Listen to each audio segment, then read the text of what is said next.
아, 은혜와 평강이 우리 공동체 한 분 한 분들 삶에 또 우리 교회 위에 넘쳐나기를 주님의 이름으로 축원합니다.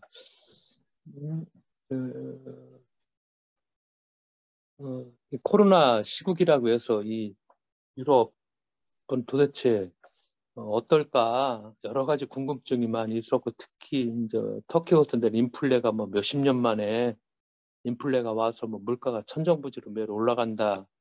우리 국내에서 소식을 듣기로는 그런 소식을 들어서 야, 이거 진짜 가면은 물가가 얼마나 올랐을까 뭐 여러 가지 궁금증을 가지고 일단 밀라노에 들어갔을 적에 입국할 적에 한국 사람들은 밀라노에서 입국할 적에 몇 나라 정도가 뿐이 안 되는 다 자동 입국입니다. 그러니까 우리가 이제 인천공항에서 나갈 적에 뭐 이렇게 열권 대고 뭐 지문 누르고 하면 통과되듯이 밀라노에 딱 도착하니까 우리나라는 자동 입국, 뭐 EU보다 더 빨리 나가게 돼 있어서 자동 입국 심사 금방 거쳐서 나왔고, 그다음에 뭐 백신 증명서라든가 이런 거 요구하는 데는 전혀 없고, 나와 보니까 뭐 마스크 쓴 사람들 하나도 없습니다. 거의 그 이탈리아 정부에서 실내에서도 뭐 어떤 장소에도 마스크 쓰는 것을 다 마스크 안 써도 된다고 발표를 했고, 그러다 보니까 하루하루 돌아가면 보니까 이게 코로나는 전혀, 이게 언제 코로나가 있었나. 한국 사람들은 뭐 우리가 바깥에서도 뭐다 마스크를 쓰고 다니고 우리는 아직도 코로나라는 어떤 그런 분위기 속에서 사는데, 이 와보니까 전혀 뭐 이게 무슨 코로나인가, 전혀 그 코로나하고는 잠시 뭐 언제 왔다 지나간 것처럼 정말 그런 분위기. 사람들이 모이는 데는 뭐 엄청나게 모이고 그런 분위기. 그다음에 터키에 입국할 적에도 뭐 어려움 하나도 없이 그냥 입국, 뭐 백신 증명서 요구하는 데도 없고 무조건 그냥 통과돼도 입국했고, 그다음에 터키 사람들도 마찬가지로 마스크 쓰는 사람들 뭐 거의 없습니다. 없고, 우리가 왔던 쿠샤다시 지금 이제 빠묵칼레인데 그 물가를 보니까, 예를 들어서 우리가 재밌었던 일 중에 하나, 그 시린제 올라갈 적에 그 가방을 산데 기억하시죠? 몇 사람들 기억할 겁니다. 그 가방 가격이 어제도 가서 사겠다는 사람들이 있어 샀는데 거의 그 우리가 3년 전에 샀던 그 가격하고 거의 비슷해요. 저 이렇게 밥 먹는 것도 그렇고 별로 뭐 이스탄불은 모르겠지만, 그리고 세세한 건 모르죠. 저희들도 그냥 가는 것이 그 뭐 부분적으로 보는 거기 때문에 그렇게는 모르겠지만, 하여간 그런 상황들 속에서 이렇게 나와 보니까 이분들이 그 우리가 지금 코로나 시국에 있었나 하는 어떤 그런 생각들, 그냥 코로나를 다 잊게 만들어. 그냥 분위기가 그냥 뭐 하나도 안 쓰고 다 돌아다니고 이게 다 다니까, 오히려 그래도 우리는 습관이 돼 있어서 하다못해 차를 탈 적에도 우리끼리는 마스크를 그래도 쓰는 어떤 그런, 여기 써야 되자는 그런, 뭐라고 할까, 일종의 그 습관도 있고 강박도 있고, 뭐 그래서 우리를 보호하겠다는 우리가 그런 생각들, 그런 과정들 속에서 돌아다니면서 바깥에서 생각하고 그냥 피상적으로 그냥 언론을 정확한 보도가 아니라 이렇게 듣다가 직접 와 보니까 조금은 전혀 이렇게 좀 다르구나, 그런 상황들 속에서 다니고 있고, 그러면서 음, 우리 교회가 길 위에 교회고 또 따뜻한 교회니까 우리가 뭐 장소를 어떤 데 고집하는 것이 아니라 이동 중에서 우리는 예배할 수 있고, 또 앞으로 그런 시간들, 또 그런 여건들도 많이 같이 있을 것입니다. 그래서 한 분 한 분들 생각하면서 우리가 저하고 제 아내가 돌아다니면서 같이 우리가 돌아다닌다면은 이런 얘기들도 해야 되겠고, 뭐 같이 뭐 우리가 조금 더 우리의 시각들, 우리가 생각하고 있는 것들, 이런 것들도 같이 넓혀가야 되겠다 하는 생각들을 하고 있습니다. 그리고 기도해 줘서 건강하게 둘이 잘 다니고 있는 그런 과정들 속에 있습니다. 그리고 저희들도 한 분 한 분 생각하면서 그 기도하고 또 그 고마움을 같이 얘기할 때가 많이 있습니다. 오늘 성경에 보니까 일어나 여기를 떠나자 하시면서 제가 제목을 그냥 머물러 있는가, 아니면은 정말 내가 늘 떠날 준비를 하고 있는가, 그런 생각을 하면서 도착하기 전에 이 설교문을 제가 좀 작성해 갖고 왔는데, 우리가 가끔 그런 표현을 씁니다. 나는 그 사람에게 콩깍지가 씌었나 보다. 어른들도 그렇고 우리들도 그렇고 가끔 그런 표현을 쓰죠. 좋아하는 사람이 생기면은 그 사람의 모든 면이 다 좋아 보이죠. 다른 사람들 심지어 너는 그렇게 뭐 잘생기지 못했는데 어떻게 에? 그 사람이 그렇게 좋은가? 뭐 그렇게 옆에서 말을 하더라도 뭐 남들이 다 못생겼다 하더라도 내가 보기에 내가 콩깍지가 씌우면 다 좋아 보이고 잘생겨 보이고 그러니까 그렇게 보일 때가 있죠. 우리는 이것을 보통 이제 콩깍지가 씌었다 이렇게 표현을 하죠. 나는 잘 몰랐는데 이거를 준비하다가 버스커의 노래 중에 이상형이라는 노래가 있었습니다. 난 이런 노래가 있었는지는 몰랐었는데 이상형의 노래 한 제목 중에 이런 이야기가 있습니다. 그대 새끼 발톱이 날 설레게 해. 그대의 9번째 척추가 날 미워하게 해. 좋아요. 불룩 나온 뱃살부터 보드라운 턱선이 조그맣게 잡히는 손가락 쪼글쪼글 팔꿈치 너무 좋아요. 이런 노래가 있었어요. 하여간 이 설교를 준비하다 보니까 버스커의 노래 중에 이런 노래가 있다는 거예요. 이런 노래도 있었나. 예, 보통은 사람들이 새끼 발톱이 좋아요.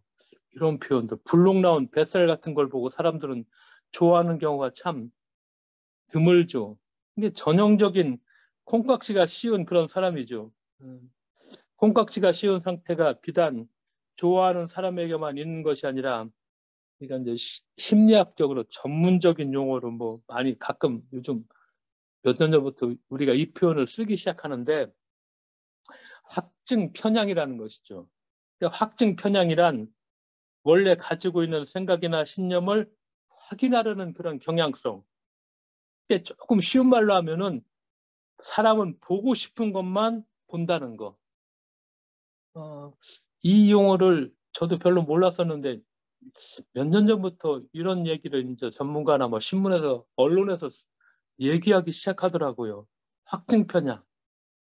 보고 싶은 것만 본다. 서울대 장대익 교수가 말하듯이 이제 그런 얘기를 이분이 했더라고요. 언제부턴가 우리는 좋아하는 사람들과만 이야기하기 시작했다. 언제부턴가 나와 견해가 같은 사람들, 그런 사람들끼리만 대화하기 시작했다. SNS가 발달하면서 이 현상은 더욱 심해졌고, 그 유튜브라는 거, 이것이 바로 또 핵심적인 역할을 하고 있죠. 같은 방향끼리만 사람들을 모아놓고 더 그 분야로 빠져들게 만들고 또 광고 수익을 창출해서 더 심각하게 자기네들끼리만 어떠니 열광하게 만드는 그런 이런 모습들, 이런 것들을 반향실 효과가 일어났다 이렇게 표현을 합니다. 반향실 효과란 밀폐된 공간에서 말하면은 뭐 내 소리만 들리는 거 이렇게 이야기를 합니다. 사람이 생각이 비슷한 사람끼리만 이야기하는 이런 현상이 일어나기 시작했죠. 사람은 사실 이 사람이라는 존재가 불확실한 상황에서 내 생각과 다른 이야기를 듣게 되면은 불안을 느낍니다. 사람 자체가 우리가 사는 삶이 불안하잖아요. 누구나 그 불안을 다 갖고 있고 옛날보다도 우리가 더 많은 불안 속에 우리가 노출되어 있고 뭐 사람들 조금만 들여다보면 다 불안을 그냥 갖고 있고 그 불안 때문에 결정도 제대로 못하고 그리고 행복도 제대로 못 누리고 이런 불안한 상황에서 내 생각과 다른 이야기를 듣게 되면은 이게 뭔가 불안을 느끼죠. 자기가 믿고 있는 것과 일관된 생각을 그렇게 이야기를 하는 그런 사람들에게만 귀를 열죠. 왜? 심리적으로 안정감을 주기 때문에. 반대로 내 믿음과 내 생각과 다른 이야기는 인지적 부담을 가지고 점검해야 되죠. 그러니까 이제 같이 얘기하는데 맨날 같은 얘기를 듣다가 어떤 사람이 다른 얘기를 한단 말이에요.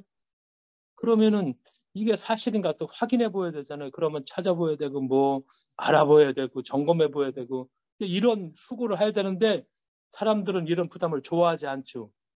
그러니까 나하고 같은 사람들, 나에게 일관된 똑같이 어떤 뭐 생각이라든가 이런 것 당연히 뭐라고 할까 이런 분위기 속에서 우리가 오늘을 살고 있다는 것이죠. 사람들은 자신과 비슷한 사람들과 잘 뭉치죠. 자신과 성향이 비슷할수록 상대를 예측하기 쉽고 협력하기 쉬우며 인간관계에 드는 스트레스가 줄기 때문입니다. 그런데 우리가 이제 좀 더 깊이 생각해 보면은 나와 비슷한 것에 안정감을 느끼는 마음을 뒤집어 버리면은 곧 나와 다른 것에 불안감을 느낀다는 것입니다. 결국은 아주 작은 차이도 분열의 씨앗이 될 수 있다는 거. 왜 끼리끼리 모이다가도 이 작은 차이가 이제 서로 또 틀어지게 만들고, 그러니까 우리 사회가 어느 서부터인가, 그러니까 우리 사회까지라 우리는 넓게 열지 말고 우리 공동체, 예를 들어 우리 교회, 이게 섞이길 거부합니다. 참 거부 잘하죠. 저 사람 생각이 좀 틀려. 아유, 저 사람 안 되겠어. 나와 생각이 틀려. 아유, 안 되겠어. 이게 교회마저도, 그리고 뭐 예수 믿는다는 우리마저도 어떤 걸 이렇게 섞이길 거부한다는 거. 예수님께서 그렇게 말씀하셨죠. 진리를 알지니 진리가 너희를 자유하게 한다. 우리가 잘 알고 있는 말씀이죠. 이 말씀을 하시니까 이 말을 듣고 있던 사람들, 예수의 적대자들, 또는 뭐 바리새인과 뭐 서기관 이런 사람들이겠죠. 이 사람들이 뭐라고 얘기하느냐? 우리가 아브라함의 자손이라 남의 종된 적이 없거늘 어찌하여 우리가 자유롭게 되리라. 이렇게 얘기하면서 예수님께 막 따지죠. 근데 이런 사람들 어떤 사람들입니까? 자기들이 만드는 온갖 편견과 프레임에 스스로 노예가 된 것을, 그래서 이제 자기가 그렇다는 걸 보지 못하는 사람들, 자기네들끼리 이제 편견을 만들고 프레임을 만들어 놓고 이게 옳다고, 이제 스스로 이런 노예가 되고도 그런 속에서 살고 있는 사람들. 그러니까 예수가 야 진리를 안다. 진리가 너희를 자유하게 된다니까 이게 무슨 얘기야. 우리가 종된 적이 없는데 뭐 우리가 자유해. 이렇게 대드는 이런 사람들이죠. 그래서 이들은 뭐 하나님의 계명을 사람의 계명으로 바꾸어 놓죠. 그리고 장르의 전통으로 만들어서 자기들만 의롭고 다른 사람들은 뭐 죄인이다 틀렸다고 정죄하고 있는 사람들. 당시 이런 사람들이죠.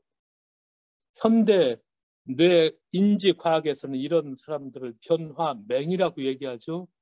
자기 관심 영역 바깥의 상황이나 사물이 변하는 걸 알아채지 못하는 현상.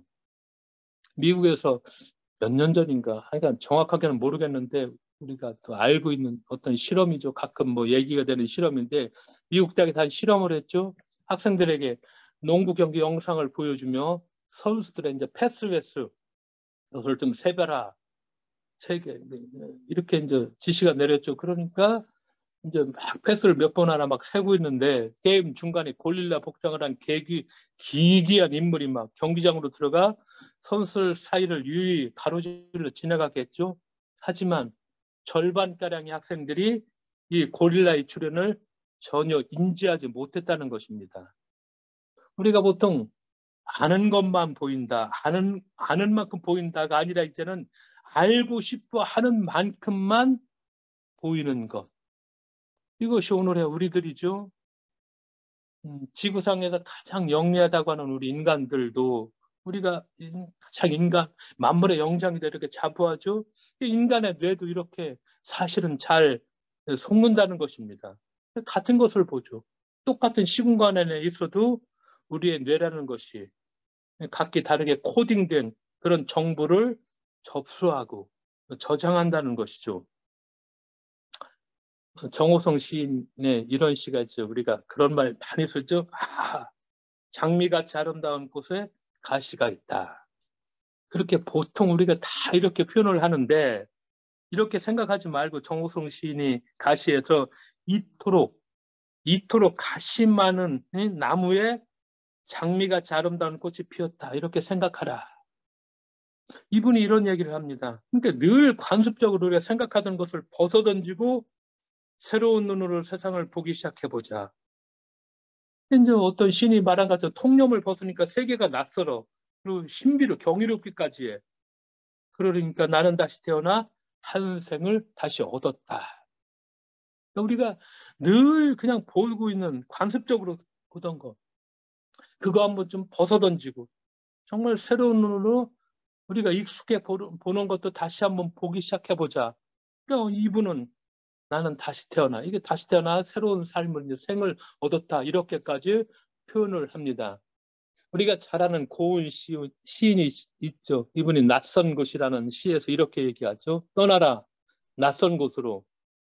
아메리카가 아니라, 인도네시아가 아니라 그대 하루하루의 반복으로부터, 단 한 번도 용서할 수 없는 습관으로부터 그대 떠나라. 아기가 만들어낸 말의 아름다움으로 할머니를 알루빠라고 하는 새로움으로, 그리하여 할머니조차 새로움이 되는 곳, 그 낯선 곳으로 떠나라. 그대 온갖 추억과 사전을 버리고 빈 주먹조차 버리고 떠나라. 떠나는 것이야말로 그대의 재생을 뛰어넘어 최초의 탄생이며 탄생이다. 떠나라. 이렇게 이야기를 합니다. 그러니까 우리가 머릿속으로만 뭐 듣고 이제 생각하는 것이 아니라 정말 이제 좀 뭐라고 해요? 실천한다는 거. 성경에 보면 우리가 잘 알고 있죠. 아브라함의 고향 땅 하란으로 떠날 때 그의 나이가 75살. 뭐 여호와께서 아브라함에게 이르시되 오늘 너는 너의 고향과 친척으로 그리고 아버지의 집을 떠나 내게 보여줄 땅으로 가라. 떠나라고 말씀하시죠. 근데 아브라함은 어디를 갈지 몰랐죠. 하지만 우리가 성경에 기록된 대로 아브라함은 여호와의 말씀을 따라 떠났다. 그렇게 떠났기 때문에 내가 너로 큰 민족을 이루고 내게 복을 주어 내 이름을 뭐 창대하게 하리니 너는 복의 근원이 되라. 이 약속이, 하나님의 약속이 성취되었죠. 오늘도 예수께서 사랑하는 제자들을 떠나시기 전에 이 땅에서 마지막으로 고별 인사를 하시며 불안과 염려에 떠는 제자들에게 이렇게 위로하시죠. 평화를 너희에게 끼치노니 곧 나의 평화를 너희에게 주노라. 내가 너희에게 주는 것은 세상에 주는 것과 같지 않다. 너희는 마음에 근심하지도 말고 두려워하지도 말라. 그 다음에 바로 이어서 뭐라고 말씀하시느냐. 내가 아버지를 사랑하는 것과 아버지께서 명하신 대로 행하신 것을 세상에 알게 함이라 하시며 주님은 일어나라. 여기를 떠나자라고 제자들 일으켜 세우셨다. 성서는 그 성경에 있는 역사가 그렇죠. 이럴 듯 생명과 부활의 언약을 향해서 자기의 고향과 친척과 아비집을 떠나서 용감하게 일어나 떠났던 사람들의 믿음에 의해서 이루어진 그런 역사다. 이렇게 말씀하고 있죠. 근데 우리가 자신의 프레임, 내가 어떤 가지고 있는 어떤 생각의 틀이죠. 생각의 창이죠. 내 경험의 창, 내가 믿고 있는 거. 근데 이것을 정말 좀 이 바깥에서 이거를 좀 벗어던지고 바깥에서 하나님의 구원과 새하늘의 은총을 경험한 사람들의 이야기. 그러니까 우리가 가지고 있는 생각의 틀 속에, 관습의 틀 속에, 어떤 경험의 틀 속에 묶여 있어서는 이 하나님의 구원과 은총을 제대로 느끼지 못할 때가 많습니다. 과감하게 우리가 벗어던진다는 거. 우리가 고백하는 것처럼 예수님의 고향이 하늘, 예수도 하늘 본향에서 어떻게 왔죠? 이 땅에 오셨죠. 이 땅이라는 건 죄도 많지만 뭐 문제, 고통, 아픔, 뭐 여러 가지 뭐 불법 뭐 이런 세상. 그 본향에서 이런 곳으로 이주해 오신 나그네라고도 할 수 있고 이주자라고도 얘기할 수 있고 이 땅에 오신 분이죠. 고향을 떠나서 이 땅에 오신 예수. 그렇죠. 그분은 온갖 멸시와 차별과 서름과 고통을 당하셨죠. 사람들의 미움을 받아 죽을 위기를 뭐 수차례 겪죠. 우리가 복음서에 보면은 손가락질과 침뱉음을 당하시며 수치와 모욕까지도 경험하셨고, 그래서 마침내 죄 많은 사람들에 의해서 의로우신 주님이 손가락질을 받으시며 십자가에 돌아가시죠. 예수님은 이 땅에서 자신이 나그네임을 분명하게 그렇게 인식하시고 말씀하셨죠. 태어나시자마자 헤롯의 잔인한 권력을 피해서 이집트로 강제 이주하는 그런 경험을 겪죠. 그러면서 공생애를 시작하시면서 여우도 굴이 있고 공중의 새도 거처가 있으되 인자는 머리 둘 곳이 없다. 이렇게 말씀하십니다. 그리고 우리가 보는 것처럼 하나님 나라를 전파할 적에도 한 곳에 정착해서 센터를 만들죠. 보통 센터를 만들어서 커지면은 지부를 만들고 하지만 예수님은 전혀 그러시지 않으셨죠. 한 곳에 정착해서 센터를 만들어 사역하지 않으시고 갈릴리와 유대를 어떻게 해서 성경에 보면은 두루 돌아다니셨다. 그렇게 사역을 하셨죠. 이 정신을 잃지 않은 초대교회는 자신이 나그네임을 기억하고 있었고 그래서 이 정신을 갖고 하나님 나라의 복음을 선포하셨죠. 우리가 잘 아는 사도 바울, 디아스포라 유대인이죠. 이 터키의 저쪽 밑에서 태어나셨죠. 그러면서 이분은 이방을 향해서 내가 선교하는 것이 나의 사명이다. 이렇게 이분은 느꼈고 땅끝까지 흩어져 온 땅에 하나님을 복음을 전하고 하나님의 영광을 이분이 드러냈죠. 그리스도인이라는 이 정체성이 바로 이제 그 정착민이 아니라는 거, 늘 떠날 준비를 하고 있는 그런 나그네라는 거. 바울도 마지막 나그네 선교사였죠. 인류의 역사 자체가 우리가 성경을 보면은 하나님의 흩으심의 역사, 흩어짐의 역사죠. 족장들의 얘기 다 두루두루 이분들 나그네 역사들이죠. 그렇게 얘기하죠. 그러니까 오죽했으면 야곱이 파라오 앞에서 이렇게 얘기하죠. 내 나그네 인생이 120년 파란만장했다. 그렇게 야곱이 고백을 하죠. 애굽에서의 이주, 출애굽 사건. 그 다음에 우리가 아는 것처럼 광야의 여정, 가나안 정착하죠. 그 다음에 잠깐의 왕정 시대가 있었지만은 이어서도 애굽에 예를 들어 바벨론 포로 생활로 이어지죠.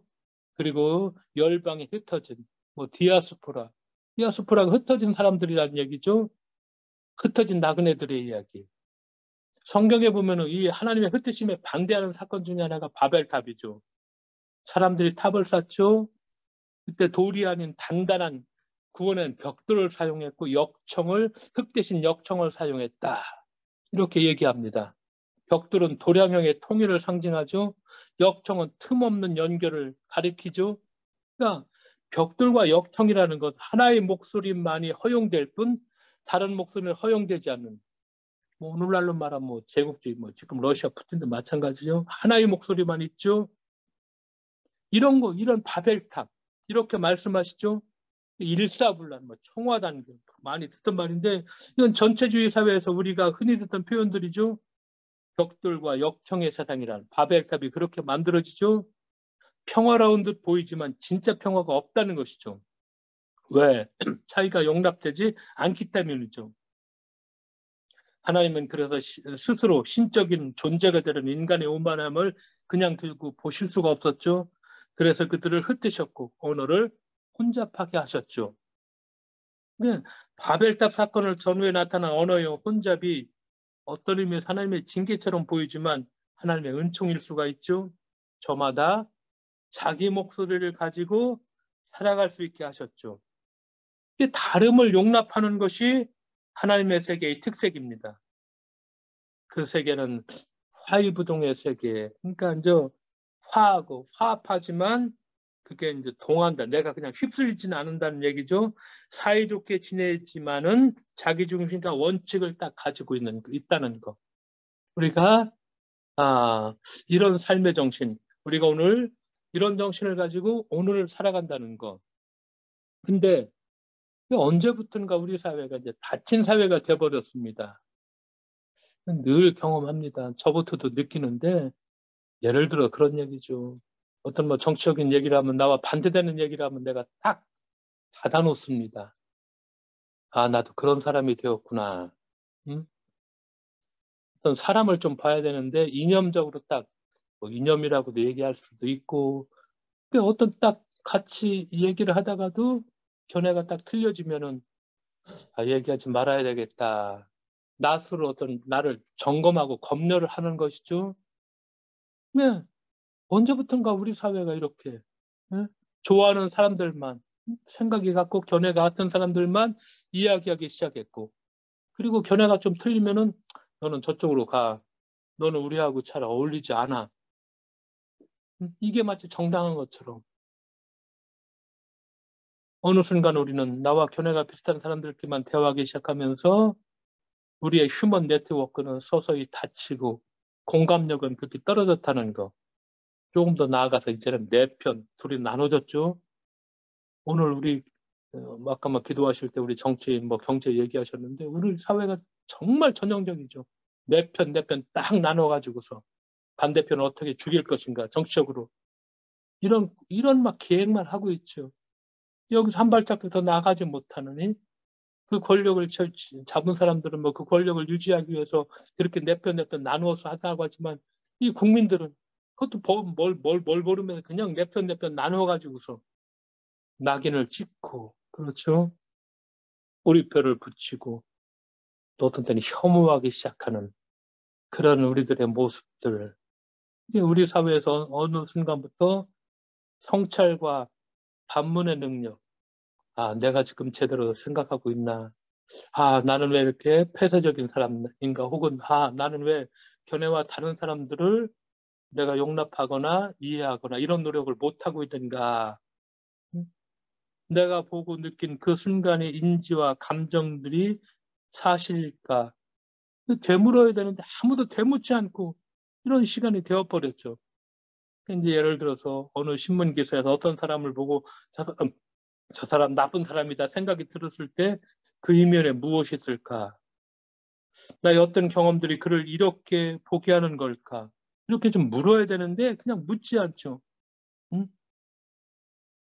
그러니까 마치 우리가 이제 말이 경주할 적에 차 한 대를 경주마한테 이제 씌운다는 것이죠. 왜냐, 앞만 보고 달리게 만드는 것이죠. 차 한 대란 경주마 눈에 착용하는 컵 모양의 장구로 다른 말이 가까이 와도 보이지 않게 해서 심리적으로 불안감 없이 이제 오로지 앞만 보고 달리게 하는 그런 장비죠. 근데 이제 영어권에서는 이런 차 한 대라는 거를 곧 블라인드라고 하는데 이 차 한 대는 큰 그림을 볼 줄 모르는 어리석은 사람을 빗대어 말할 때에 이렇게 사용을 한다고 합니다. 찾아보니까 말 그대로 눈이 가려져 자기 생각과 자기 관점에서만 몰두해서 옆을 못 보는 사람들. 자기 프레임, 자기가 생각하는 프레임 밖을 보지 못하는 사람들. 언제부턴가 우리 모두는 그렇게 자기의 세계 안에 갇혀버렸고 서로 다른 유튜브에 갇힌 사람들이 되어버렸다는 거. 그런데 문제가 뭐냐. 이런 생각들을 이 신앙을 가진 우리가 정말 성찰하고 아 그런가 나도 그런가 반문하고 그러면 내가 어떻게 좀 더 성장할 수 있을까. 아 예수님은 그렇게 살지 않으셨는데 하나님은 다름을 얘기하시면서 그렇게 살라 하셨는데 초대교회가 그렇게 살아갔는데 다 끌어안고 이렇게 시작을 했는데 그럼 나는 왜 그런가. 우리는 마치 자폐성 장애를 앓고 있는 아이와 비슷하죠. 그렇죠. 외부 세계에 거의 관심을 기울이지 않고 다른 사람들이나 삶을 이라는 것을 효과적으로 관계를 형성할 줄 아는 그런 능력이 이제 자꾸 거의 떨어졌어. 온통 내적인 소망이나 감정에 관심을 집중시키는 것을 우리가 보통 자폐성 자아라고 이렇게 부르죠. 근데 이제 어찌 이것이 이제 우리가 어린이들의 발달장애, 자폐성 장애를 얘기하지만 지금 우리 모두가 이런 장애를 가지고 있는 것이 아닐까 이런 생각을 하게 됐죠. 우리의 이런 모습이 공관복음서 마테마가 누가 세복음서에 보면은 자세히 기록된 우리가 여러 번 읽었을 것입니다. 거라사의 광인 이 기사가 나오죠. 예수께서 갈릴리 바다 건너편 거라사 지방에 이르렀을 적에 무덤 사이에 거처하는 더러운 귀신 들린 사람이 있었다. 그 사람은 오래 옷을 입지 아니하며 집에 거하지도 아니하고 무덤 사이에 거주하는 자였죠. 그는 고랑과 쇠사슬에 매여 있었으나 그것들을 끊고 깨뜨렸을 때 아무도 제어할 힘이 없었다. 몹시 사나운 누구도 그가 있는 무덤 살길로 지나가려 하지 않았다. 알몸으로 지내면서 시도 때도 없이 소리 질러대는 괴성. 그는 사람보다는 짐승에 가까운 존재였다. 이게 거라사 광인의 모습이죠. 그런데 이제 우리가 조금만 더 생각해 보면은 이 거라사 광인의 모습에서 오늘 이 시대의 우리의 모습이 보인다는 것이죠. 희망을 잃고 점점 죽음으로 기우는, 겉모습은 말끔하죠. 그래서 속은 초라하게 그지없는, 온갖 것에 묶여있는 통제를 받는, 나를 알아달라고 소리를 지르지만 아무도 듣는 자가 없는, 밖에서 입은 상처뿐 아니라 스스로 입은 상처를 신음하고 있는 그런 나를 그 어떤 것으로도 가릴 수 없는, 그래서 외딴 섬처럼 혼자만의 방에 갇혀 사는 오늘 우리의 모습이 이 거라사의 광인처럼 겹쳐 보인다는 거, 그런 생각을 가끔 할 때가 있습니다. 그러니까 우리는 우리 자신이 만든 온갖 편견과 무지와 프레임에 여기에서 정말 해방되어야 하는데, 그런데 여기에서 해방되려면 우리가 분별력을 갖고 성찰하고, 그리고 예수께서 하신 말씀을 기억하고 내가 스스로 깨트리려고 노력하지 않으면은 이 속에서 헤어나오지 못하는데, 과연 나는 정말 이렇게 내가 만든 편견과 무지와 내가 가지고 있는 어떤 인식의 틀, 우리가 프레임이라고 내가 짜놓은 어떤 그 뭐라고 할까, 보는 통로라고 얘기할 수도 있고, 이런 이 프레임을 좀 스스로 이게 뭐라고 할까, 깨우치고 정말 끊어내야 되는데, 그래서 우리를 속박하는 거짓 진리가 아니라 우리를 자유롭게 하시는 참 진리 안에서 살아야 되는데, 진리가 할지니 진리가 너희를 자유하게 하신다. 우리가 오늘 어떻게 살아가고 있는가? 왜냐? 성찰하고 반문하지 않으면은 우리는 결코 이런 편견과 프레임에서 내 편을 하는 데서 벗어날 수 없고, 한 편이 되어서 상대방 편을 저주하고 뭐라고 할까, 타도해야 될 대상, 어떤 미움의 대상, 우리는 뭐 기독교만큼 사랑이라고 사랑합니다. 그래서 가장 많이 사용하죠. 사랑합니다. 이 말에는 책임감을 가져야 되잖아요. 내가 당신을 사랑한다고 했을 때는 책임감이 없으면 그 말은 공허하고 빈말이 돼버리고 이제 쓰레기가 돼버릴 수도 있잖아요. 네. 우리의 모습들, 우리는 보통 이제 순례자라고 표현을 하죠.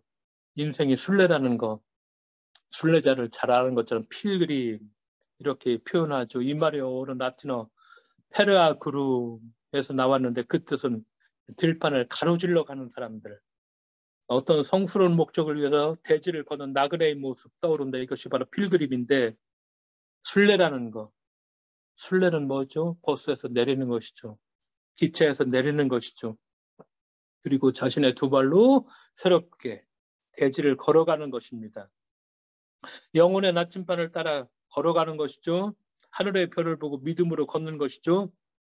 그래서 늘 얘기했던 것처럼, 성경이 우리에게 얘기하는 것처럼 우리가 나그네라는 것이죠. 그럼 나그네는 뭔가 새로운 변화에 열린 사람이라는 것입니다. 이 길을 가는 순례자에게 닫혀 있으면, 자기만의 생각에 닫혀 있으면 이건 나그네가 아닙니다. 새로운 생각과 변화에 열어놓고 간다는 것이죠. 프레임 바깥을 보는 사람이죠. 매일 나스를 부수고 깨트리려는 그런 사람이죠. 이 사람들이 바로 우리가 나그네죠. 성경은 그렇게 살라고 우리에게 얘기하죠. 내가 스스로 멈추고 안주하는 순간 나 자신을 깨트려 밖으로 나가려고 하고, 내가 어느새 좀 가진 것이 있다고 해서 주류가 되어서 편해지는 순간 경계인이 돼서 내 스스로 불편해지려고 한다는 것. 안도함으로 느슨해지는 순간 나 자신을 부정해 다시 깨달으려고 하는 과정을 반복적으로 나그네는 되풀이하죠. 그런 나그네로 살으라고 얘기하죠. 성서의 하나님, 우리가 고백하죠. 나그네의 하나님, 우리의 생각과 프레임 바깥에 계신 하나님, 하늘이 땅보다 높음 같이 내 길은 너희의 길보다 높으며 내 생각은 너희의 생각보다 높다. 이사야서 55장 9절에 그렇게 말씀하시죠. 이 하나님은 옛것에 집착하지 않으시죠. 새 일을 꾸미시고 새 하늘과 새 땅을 창조하셨죠. 너희는 이전 일을 기억하지 말며 옛날 일을 생각하지 마라. 보라 내가 새 일을 행하리니 이제 나타날 것이라. 너희는 그것을 알지 못하겠느냐? 반드시 내가 광야의 길을 사막의 강을 내리라. 이사야서 43장 18절 19절에서 말씀하시죠. 누가 이 하나님의 부르심에 가장 잘 응답하겠는가? 움직이는 사람이죠. 이동하는 사람입니다. 순례하는 사람입니다. 자신의 프레임 밖으로 탈주하는 그런 사람들이죠. 그래서 우리는 오늘, 저는 여기 나와서 이렇게 걷고 있지만 자신의 길들여져 있는 습관에 익숙함, 과거의 업적에 대한 어떤 도취, 이미 획득한 소유에 대한 집착, 그리고 미래에 대한 불안을 다 우리가 이제 좀 떨쳐버리려고 결단하고, 그래서 하나님의 약속과 새로운 역사 앞에 자신을 열어놓는 사람. 우리가 같이 좀 노력할 수 있는, 같이 우리가 새로운 것에 열려져 있고, 내 편에서 우리가 성경에서 말씀하신 것처럼 다름을 인정하고 같이 보듬어 주면서 오늘도 우리가 인생을 항해하는 필그림 순례자로서 오늘을 살아가는 우리들, 우리의 순례를 멈추지 말아야 되죠. 세상의 어떤 진리에도 머물지 말아야 됩니다. 오직 예수 그리스도만이 우리의 참 길이요 진리요 생명이기 때문에 오늘도 진리를 알지니 진리가 너희를 자유하게 한다 하신 말씀을 기억하면서 주어진 오늘 우리의 길을 다시금 동요매고 걸어가는 나그네의 힘을 확인하는 그런 우리 모두가 되어야만 하겠습니다. 기도하겠습니다. 하나님 아버지 감사드립니다. 열려진 마음을 갖고 오늘도 우리가 순례자로서 주님 같이 손을 잡고 걸어가는 우리 공동체에 한 분 한 분들 될 수 있도록 주께서 저희의 길을 열어주시고 동행해 주실 것을 믿으며 예수님의 이름으로 기도드리옵나이다. 아멘.